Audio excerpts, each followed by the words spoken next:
there were Nazi subs in American waters. In fact, the numbers of Americans killed by Nazi subs is stunning. There were bodies washing up on shore. I mean, the people on the Gulf Coast, they knew about this.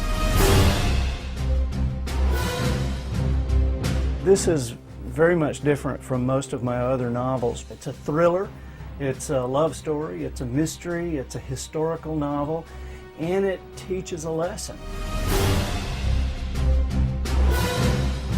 When I found a grouping of buttons and medals and pictures that had been hidden in this area, I remember looking at this, and one of them has Hitler on it. I found the buttons from the Kriegsmarine uniform. I found the pin that had a UB for U-boat. I remember my first thought was, what in the world is a picture of Hitler and Nazi memorabilia doing hidden on the Gulf Coast of the United States of America? That's where it all started. The mystery began with that for me, because I obviously I didn't know anything about this. I was working on a totally different book, and when this came into my lap, I couldn't think about anything else. I didn't know anything about the history that had happened around here and the Nazi submarines on the Gulf Coast. And then when I started asking and finding, you know, people in their 80s that, oh yeah, I mean, it was common knowledge to them.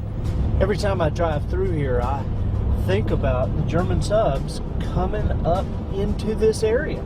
And they came into the bays, and they were literally attacking American ships right in American waters. One submarine came up, blew up a container ship, turned and blew up another ship right in full view of the beach. I mean, they could feel the heat from the fires coming over the beach. It was a pretty effective cover-up. Roosevelt expressly decreed that no one know about this, and the press went right along with it. I don't know that it could happen today, but it sure happened then. And even in the research that you do, I mean, because you can go on the internet and find this right now. And the research that you do, you will be amazed at how much was actually covered up. The story of the Heart Mender is about how this young American war widow hid this German sailor, and how they hid in small-town America in 1942, and why they hid, and what happened because of it. The people who will get the most out of this story are people who, frankly, have something they'd like to forgive. This book is chock full of reality, and it's chock full of people who have something that they need to get rid of, bitterness that they'd like to get over. You know, the action in this book was so real, and there are so many things that really did occur. It's kind of cliffhanger after cliffhanger, because it's like a big puzzle that's all coming together toward the end. And I think the ending still blows me away.